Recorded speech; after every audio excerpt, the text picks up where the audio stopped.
নমস্কার বন্ধুরা। এক বন্ধু অনুরোধ করেছেন যে সাম্প্রতিক বাংলা উপন্যাসের বিবিধ ঘরনা নিয়ে বলতে। অর্থাৎ বাংলা উপন্যাসে আজকে কেমন ধরনের ন্যারেটিভ গড়ে উঠছে এবং কত ধরনের ন্যারেটিভ বা লেখার স্টাইল, লেখার স্কুল, লেখার ধরন ইত্যাদি বলতে পারি। প্রত্যেক লেখকেরই এক একটা লেখার বৈশিষ্ট্য আছে, এক একটা প্রকরণ আছে এবং বেশিরভাগ লেখকই কিছু বছর অন্তর অন্তর বা এক উপন্যাস থেকে আরেক উপন্যাসে গিয়ে তার আঙ্গিক ফর্ম বদল করে ফেলে।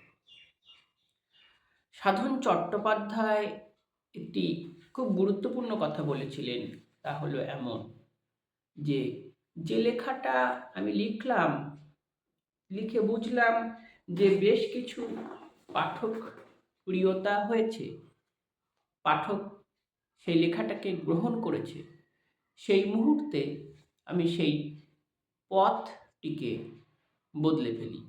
আমি আবার একটা নতুন পথে যাই, কিছুটা পরীক্ষা নিরীক্ষার চেষ্টা করি। এই রকম বাংলা সাহিত্যের সূচনা কাল থেকেই যদি ধরি, বঙ্কিমচন্দ্র চট্টোপাধ্যায়কে এড়িয়ে যাওয়া সম্ভব নয়। তবুও তার সমকালে দুইজন লেখক, প্যারীচাঁদ মিত্রের আলালের ঘরে দুলাল ও কালীপ্রসন্ন সিংহের হুতুম প্যাঁচার নকশা, এই দুটি রচনাকে আমরা উপন্যাসের পূর্বাভাস, উপন্যাস সূচনার আদি ইতিহাসে রেখেছি বটে, কিন্তু উপন্যাসের মর্যাদা দেইনি। কারণ আমাদের সামনে ইউরোপীয় মডেল অনুসারে বঙ্কিমচন্দ্রের লেখাই উপন্যাস বলে বিবেচিত হতে শুরু করে। কিন্তু আজ বাংলা উপন্যাসের জন্মের ১৫০ বছর অতিক্রান্ত সময়ে, যখন আজকের লেখকরা খুব সচেতনভাবে বাংলা উপন্যাসের আধুনিকতা আবিষ্কারে শিকড়ে ফিরছে, নব্যত্ব দ্বারা, স্টাইল দ্বারা বাঙালির চিরকালের সম্পদ থেকে বাঙালির আবহমানকালের সাহিত্যের সঙ্গে উপন্যাসকে সংযোগ করতে চাইছে, সেখানে কিন্তু আজকের বিবেচনায় আলালের ঘরে দুলালও উপন্যাস। এবং রবীন্দ্রনাথ ঠাকুরের উপন্যাস যদি ধরি, তাহলে দেখা যাবে যে প্রতি উপন্যাসেই তিনি নিজেকে বদলে নিচ্ছেন। চোখের বালি, যা বিংশ শতকের সূচনায় বাংলা উপন্যাসের ন্যারেটিভকেই বদলে দিলেন, তার সূচনায় রবীন্দ্রনাথ ঠাকুর বহু কথাই বলেছেন, যা দ্বারা ঊনবিংশ শতাব্দীর সাহিত্য থেকে বিংশ শতাব্দীর সাহিত্য যে পৃথক, উপন্যাস যে পৃথক, তার মানদণ্ড তিনি নিজে গড়ে তুলছেন। আবার চোখের বালির পর নৌকাডুবি বাদ দিয়ে সরাসরি গোড়াতে চলে এলাম। গোড়াতে এক মহাকাব্যিক উপন্যাস, জাতীয়তাবাদী চেতনা, দেশ চেতনা, ধর্ম আন্দোলন থেকে মানবতাবাদ নিয়ে ভারতবর্ষকেই তিনি হৃদয়ে ধারণ করতে সক্ষম হলেন। পরে আবার কিন্তু আঙ্গিক বদলে যাচ্ছে, ঘরে বাইরের আত্মকথন রীতি, সমসাময়িক দেশকালের প্রেক্ষাপট, চতুরঙ্গ সবচেয়ে গুরুত্বপূর্ণ উপন্যাস, তারপরে যোগাযোগ শেষের কবিতা প্রায় একই সময় লেখা, দুটোর আখ্যান আলাদা এবং ফর্মের বিচারেও আলাদা। শেষের কবিতার সেই কাব্যধর্মিতা, রোমান্টিকতা, আর যোগাযোগের সেই ক্ষয়িষ্ণু সামন্ততন্ত্র পৃথক। পরের দিকে আবার ছোট ছোট আকারে তিনি উপন্যাস লিখছেন। শরৎচন্দ্রের উপন্যাসের ফর্ম নিয়ে তেমন কিছু বলার নেই। তিনি ভাষার কারিগর, প্রেমের জয়মাল্য দ্বারা, হৃদয়ের বাৎসল্য দ্বারা, মানবীর প্রেম দ্বারা, গ্রহণ প্রত্যাখ্যান জয় পরাজয় দ্বারা তিনি জীবন রেণুর কারিগর। পরবর্তীতে যে ৩ বন্দ্যোপাধ্যায়কে আমরা পেলাম, সেই ৩ বন্দ্যোপাধ্যায়ের কিন্তু ঘরানা আলাদা এবং স্পষ্টতভাবে তারা ৩ জন পৃথক পৃথক জীবন চেতনার লেখক এবং লেখার স্টাইল, ন্যারেটিভও আলাদা। বিভূতিভূষণের সেই ঈশ্বর বিশ্বাস, জীবন চেতনা, জীবন সম্পর্কে সহানুভূতি, নিসর্গ প্রকৃতির বিচ্ছুরণ, সেখানে দেশকাল সমাজ উপনিবেশের জীবনচিত্র আছে,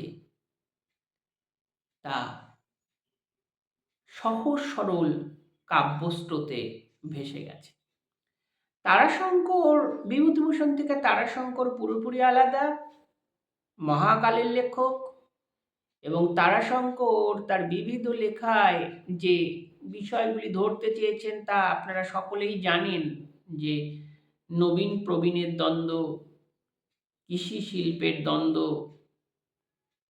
গ্রাম শহরের দ্বন্দ্ব ইত্যাদি। এবং তার প্রেক্ষাপট রাঢ়ভুবন হলেও তারাশঙ্কর মহৎ লেখক, মহাকালের লেখক, বিংশ শতাব্দীর চলমান বঙ্গদেশ তারাশঙ্করের লেখার পটভূমি, এবং তারাশঙ্কর কালের লেখক।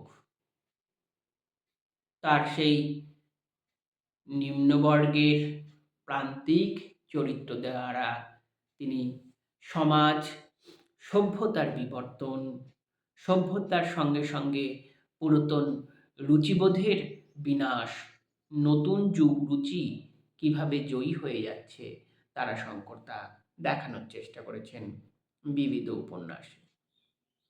এবং একই সময়ের একটু পরে আসা মানিক বন্দ্যোপাধ্যায় জটিল জীবনের শিল্পী,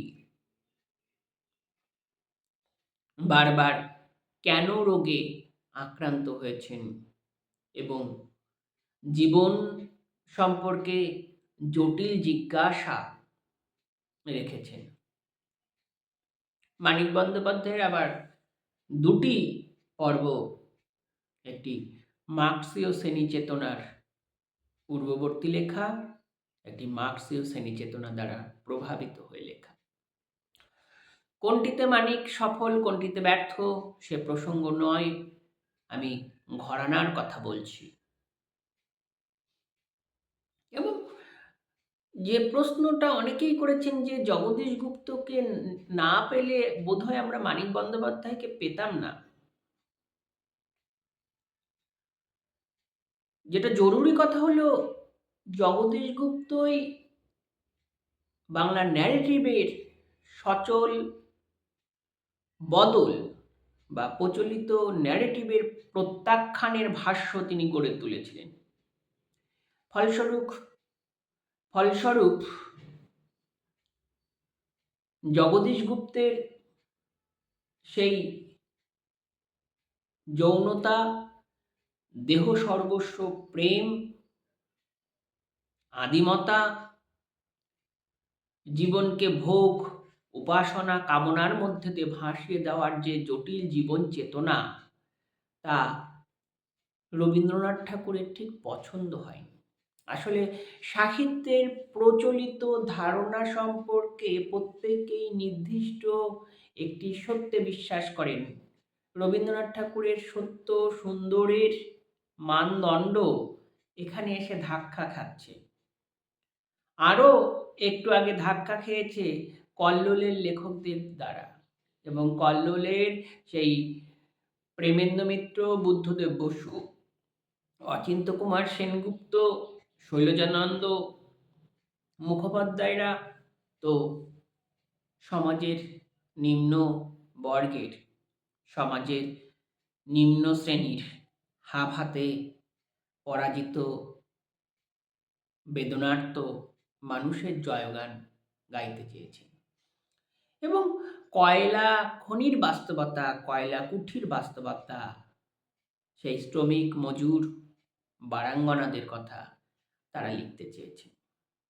যদিও কল্লোলের লেখায় বাস্তবতা কতখানি না তার থেকে রোমান্টিকতাই বেশি, সে নিয়ে সংশয় আছে, এবং সেই প্রশ্ন আরও জোরালো করে তুলেছেন মানিক বন্দ্যোপাধ্যায়। তিনি নিজেই লিখছেন,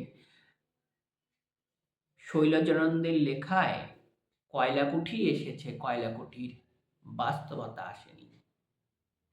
আসলে জীবনকে দেখার ভঙ্গি, জীবনের গ্রহণ প্রত্যাখ্যানের পাঠ লেখকের ন্যারেটিভ গড়ে দেয়, লেখকের ন্যারেটিভের স্টাইল গড়ে দেয়।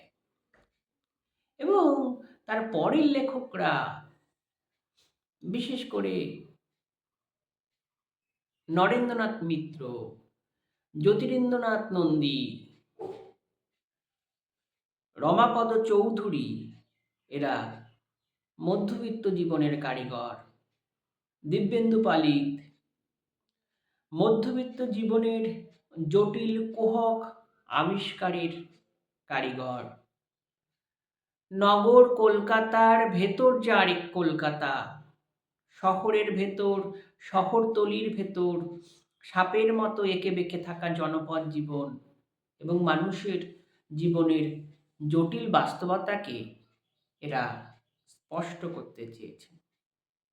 এবং সেই সময়ের বহুমুখী প্রতিভার লেখক সমরেশ বসু, সমরেশ বসুর দুটি পর্ব ধরা যেতে পারে, সমরেশ বসু এবং কালকুট, এবং বিচিত্র অভিজ্ঞতার লেখক।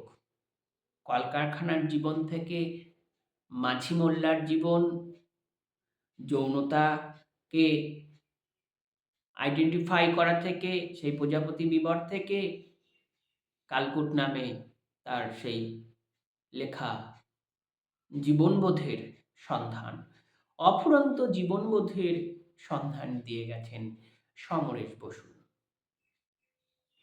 এবং সেই পর্বেই বিমলকর গুরুত্বপূর্ণ উপন্যাসের স্টাইল নিয়ে তিনি বারবার ভেবেছেন, এবং ছোট গল্পের পালাবদল নিয়ে তার ভূমিকা গুরুত্বপূর্ণ। নতুন রীতি রমানাথ রায়রা শুরু করে দিয়েছেন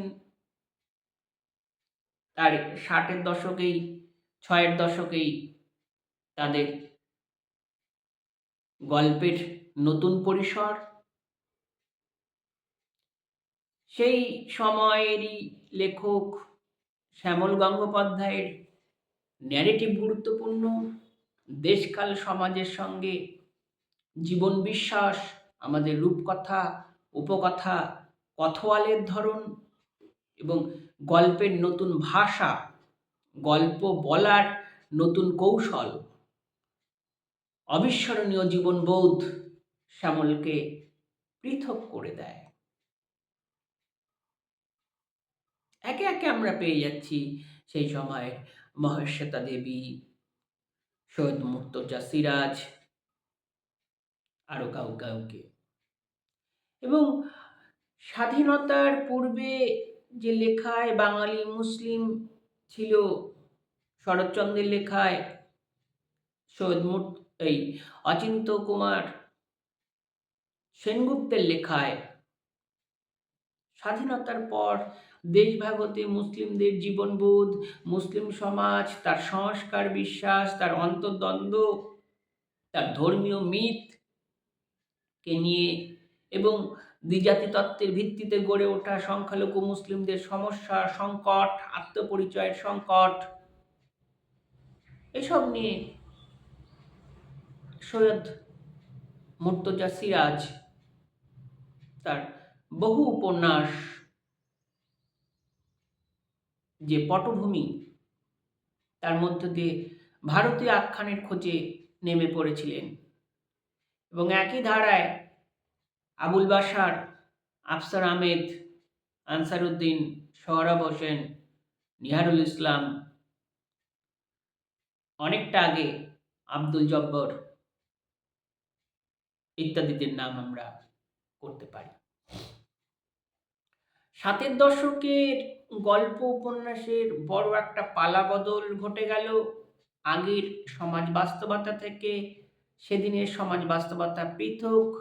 ফলে সেদিনের সেই সমস্ত লেখকরা নতুন আঙ্গিকে, নতুন ভুবনে, নতুন পটভূমির খোঁজে বাংলা উপন্যাসের ভূগোল প্রসারিতকরণে দিক বেদিকে ছুটে গেলেন। তাদের মাথার ওপর রইলেন মহাশ্বেতা দেবী, প্রফুল্ল রায়। আমরা পেয়ে গেলাম সাধন চট্টোপাধ্যায়, ঝড়েশ্বর চট্টোপাধ্যায়, তপন বন্দ্যোপাধ্যায়, একটু আগে পেয়েছি রাঘব বন্দ্যোপাধ্যায়কে, শঙ্কর বসু নামে যিনি তখন লিখতেন। 60-এর দশকের শেষের দিকে পাচ্ছি অমর মিত্র, কিন্নর রায়, স্বপ্নময় চক্রবর্তী, আফসার আহমেদ ইত্যাদিদের।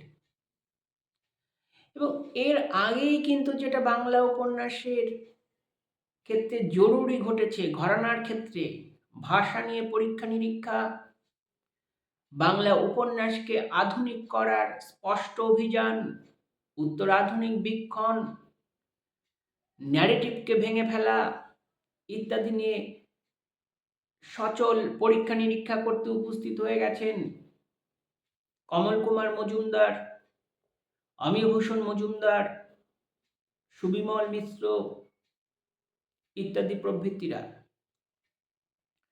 নকশাল আন্দোলনের পাশাপাশি হাংরি আন্দোলন ঘটে গেছে। তার লেখকরা তো সরাসরি সাহিত্যিক বিদ্রোহ ঘোষণা করেছেন। ফলে বাংলা ন্যারেটিভ নতুন খাতে যাত্রা শুরু করেছে।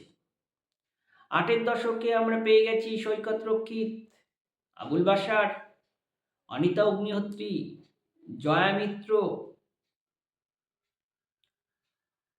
চিরঞ্জয় চক্রবর্তী,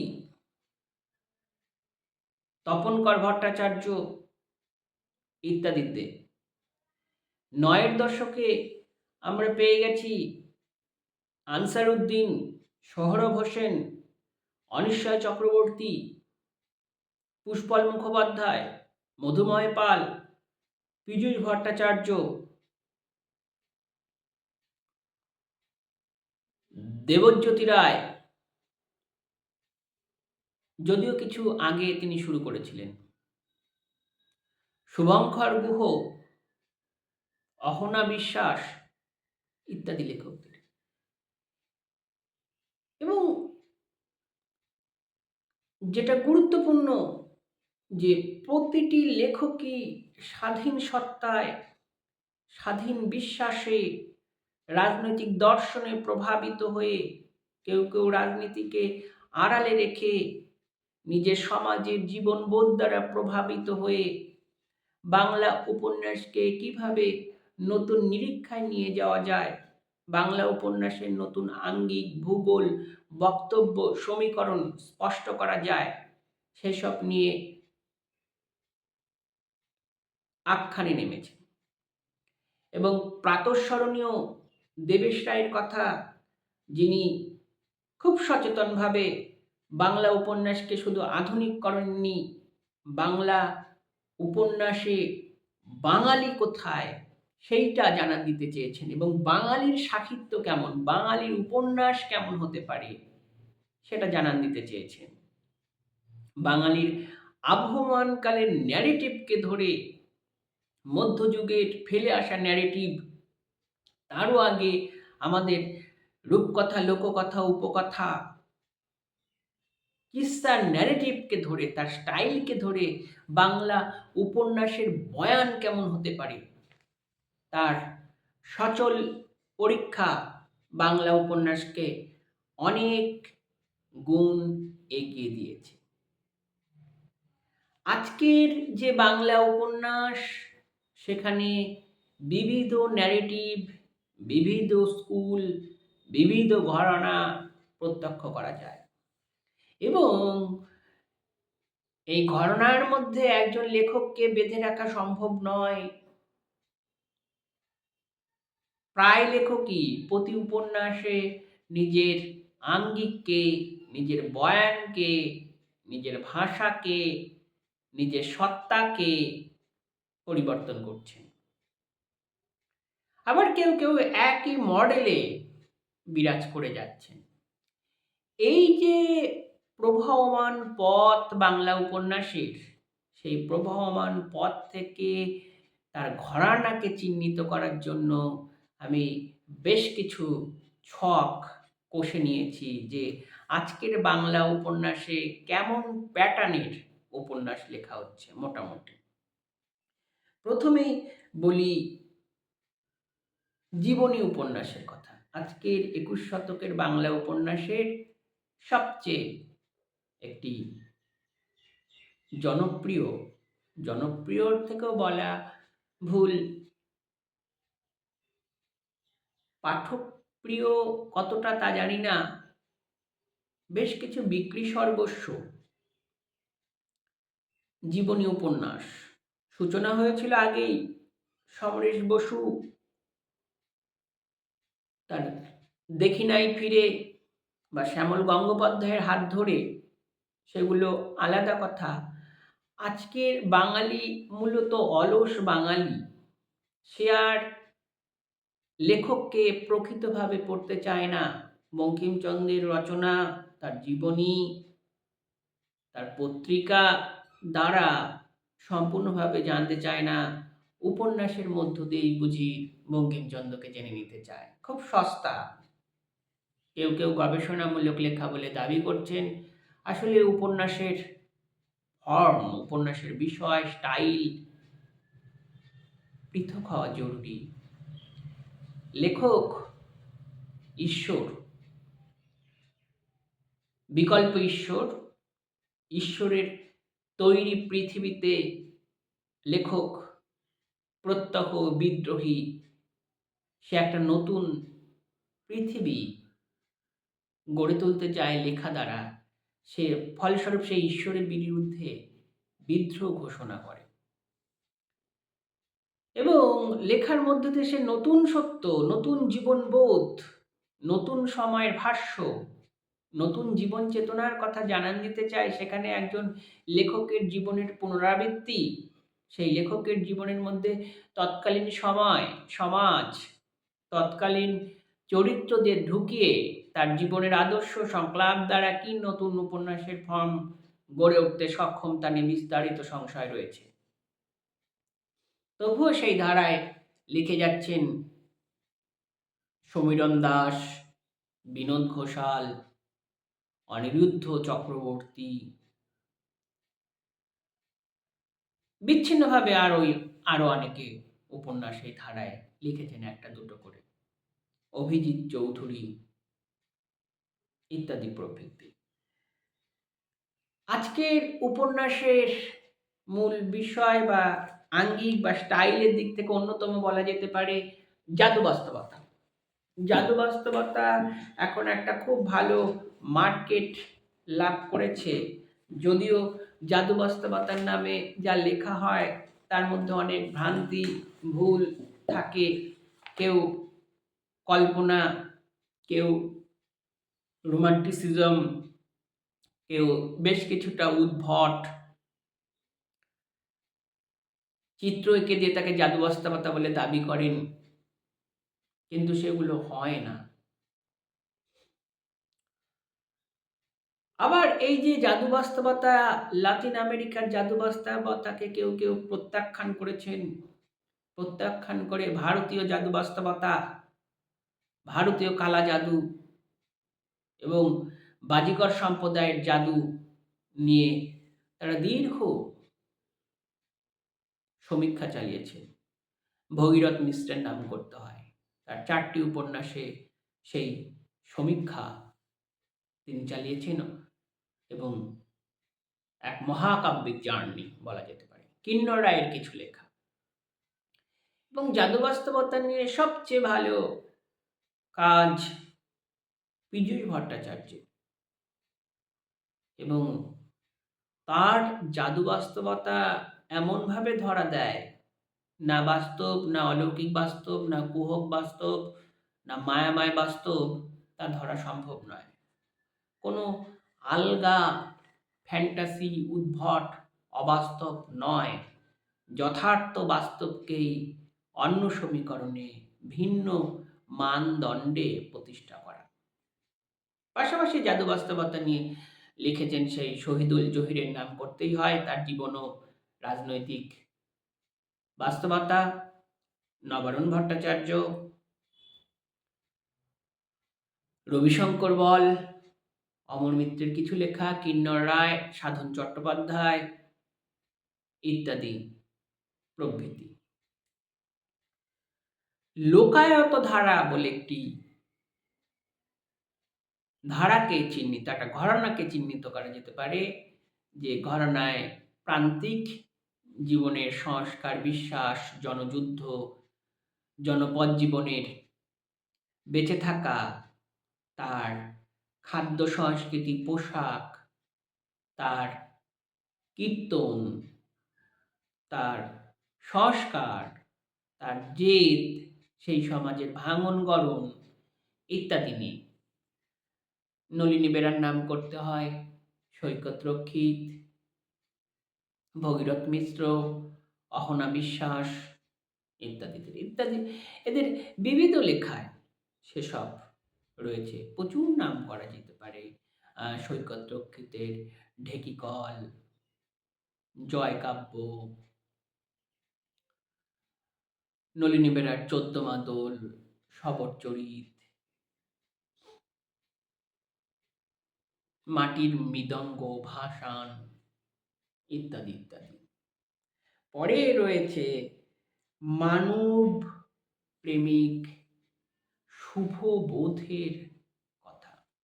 বাংলা উপন্যাসের এই বিধ্বস্ত সময়ে অনেকেই কল্যাণ চেতনা, শুভ বোধের জাগরণ ঘটাতে চেয়েছেন। অশুভ বোধের বিরুদ্ধে শুভবোধ, মূল্যবোধের অবক্ষয়ের বিরুদ্ধে সুস্থ জীবন চেতনা, ভণ্ডামিকে ভেঙে দিয়ে কল্যাণ চেতনার আখ্যান, এবং বাঙালি জাতির প্রকৃত আধুনিকতা কোথায়, বাঙালি জাতির সুস্থ জীবন চেতনা কোথায়, বাঙালি জাতির সম্পৃক্তির সত্য কোথায়, যে বাঙালি জাতি একদিন ধর্ম সংস্কারে আচ্ছন্ন ছিল, তার উদারতা, মানবতা বোধ থেকে আজ আমরা কোথায় বিপন্ন, এবং এই বিপন্ন সত্য থেকে কোথায় তাকে পৌঁছে দেওয়া যেতে পারে, তা নিয়ে রামকুমার মুখোপাধ্যায় লিখেছেন, চিরঞ্জয় চক্রবর্তী লিখেছেন, সোহরাব হোসেন, আনসার উদ্দিন, এদের কথা বলা যেতে পারে। উত্তর আধুনিক উপন্যাসের একটা বীক্ষণ এবং উত্তর আধুনিকতার জোয়ার দীর্ঘদিন ধরেই চলছে, প্রায় 3 দশক তো হয়েই গেল, এবং বাংলা উপন্যাসকে উত্তরাধুনিক করে তুলছেন বহু লেখক।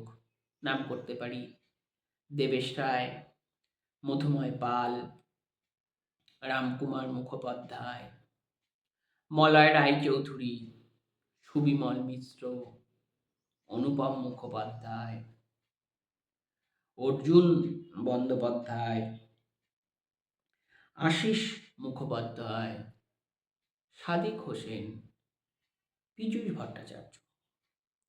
এই লেখকদের এই উত্তরাধুনিক প্রবণতার আবার দুটো ভাগ আমরা করে নিতে পারি। কেউ কেউ ফর্ম ভেঙে ফেলেছেন, লেখার আঙ্গিককে ভেঙে ফেলেছেন, সুবিমল মিশ্র, মলয় রায়চৌধুরী। আবার কেউ ফর্ম না ভেঙেও শুধুমাত্র বক্তব্য দ্বারা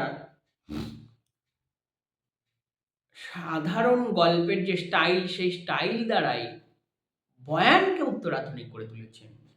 তাদের মধ্যে রামকুমার মুখোপাধ্যায়, দেবেশ রায়, মধুময় পাল অগ্রগণ্য। অস্তিত্ববাদ নিয়ে সংশয়, পরাজয়, ব্যক্তির জীবন সংকট এবং অস্তিত্বের লহরী নিয়ে নানা আঙ্গিকে, নানা সমীকরণে আখ্যানকে ভাসিয়েছেন অলোক গোস্বামী, সব্যসাচী সেন, আশিস মুখোপাধ্যায়, তপনকর ভট্টাচার্য, অশোক অধিকারী, এই সমস্ত লেখকরা। রাষ্ট্রবিরোধী আখ্যান লেখা হয়েছে আজকের উপন্যাসে। সরাসরি রাষ্ট্রকে আক্রমণ, রাষ্ট্রের ভুল ত্রুটি চিহ্নিতকরণ এবং তার চরিত্ররা, ন্যারেটিভের চরিত্ররা, আখ্যানের চরিত্ররা সরাসরি রাষ্ট্রকে আক্রমণ, রাষ্ট্রের বিরুদ্ধে যুদ্ধ ঘোষণা করেছেন। তেমন লেখা লিখেছেন হিরণ্ময় গঙ্গোপাধ্যায়, মধুময় পাল, দেবজ্যোতি রায়, রাঘব বন্দ্যোপাধ্যায়, মলয় রায়চৌধুরী, গৌতম সেনগুপ্ত, অনিতা অগ্নিহোত্রী। এদের অজস্র উপন্যাসের নাম আমি বলতে পারি। পূর্বের বহু বক্তব্যে দেখবেন সেসব বলা আছে, তাই আমি বলছি না, এবং প্রত্যেক লেখককেই পৃথক পৃথক করে বলা আছে। সেগুলো শুনলেই আপনারা বুঝে যাবেন। এই বক্তব্যের আমি আর দীর্ঘক্ষণ করতে চাইছি না। পরিবেশ আজকের বাংলা উপন্যাসের একটা জরুরি পাঠ। পরিবেশ নিয়ে বিভিন্ন লেখা গড়ে উঠছে এবং সময়ই দাবি করছে পরিবেশ কেন্দ্রিক বাংলা উপন্যাসের একটা ঘরানা গড়ে উঠেছে। সেখানে জয়া মিত্র,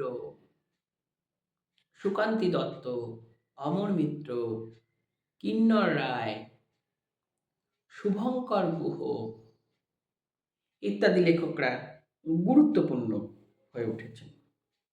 আজকের উপন্যাসে যৌনতা একটা ঘরানা, পর্নোগ্রাফি নয়।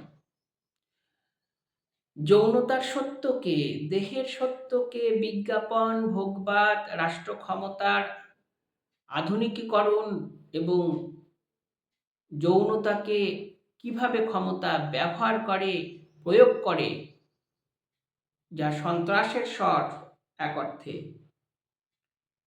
ভোগবাদী সন্ত্রাস, সেই সত্যকে বিবিধভাবে নির্মাণ করেছেন সুবিমল মিত্র, মলয় রায়চৌধুরী, অনুপম মুখোপাধ্যায়, সঞ্জীব নিয়োগী, অর্জুন বন্দ্যোপাধ্যায়রা। আপনারা পড়ে দেখতে পারেন।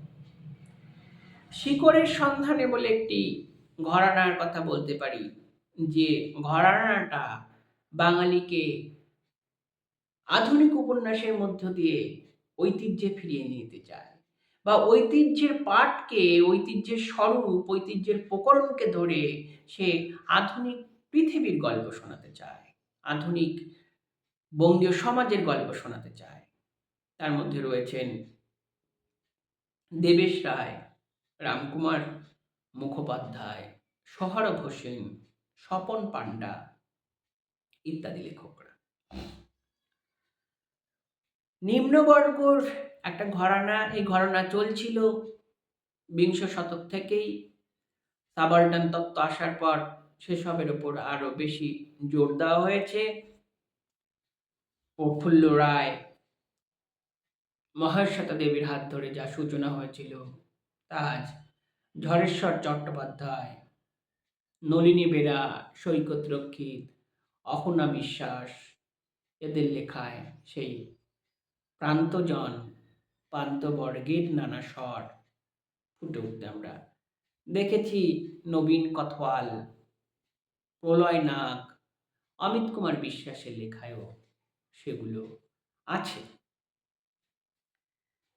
দেশভাগ কোনো ঘরানা নয়, যদিও দেশভাগ নিয়ে আজ বেশ একটা চর্চার জায়গায় এসেছে এবং বাংলা উপন্যাস তার দায়বদ্ধতা পালন করেছে। এতকাল নীরব থাকলেও আজ বাংলা উপন্যাস দেশভাগ নিয়ে বেশ সরব হয়েছে এবং বিশেষ ক্ষেত্রে কিন্তু কিছু থিম কেন্দ্রিক উপন্যাসও লেখা হচ্ছে দেশভাগের সত্যের বদলে। নাম করতে হয় মধুময় পাল, রাজা সরকার, অমর মিত্র, পীযূষ ভট্টাচার্য ইত্যাদিদের কথা। নারীবাদও কোনো ঘরানা নয়, নারীর যথার্থ স্বর, নারীর সংগ্রাম লড়াইয়ের কথা অহনা বিশ্বাস, তৃপ্তি সান্ত্রা, অনিতা অগ্নিহোত্রী, তৃষ্ণা বসাকরা নানাভাবে বলার চেষ্টা করেছেন, বলে যাচ্ছেন। আত্মজৈবনিক একটা ঘরানা আছে বাংলা উপন্যাসে, যেখানে আমি প্রধান, আমিকে সামনে রেখে তার চারপাশ গড়ে উঠছে। কৃষ্ণগোপাল মল্লিকের নাম মনে পড়ে, রাঘব বন্দ্যোপাধ্যায়ের নাম মনে পড়ে।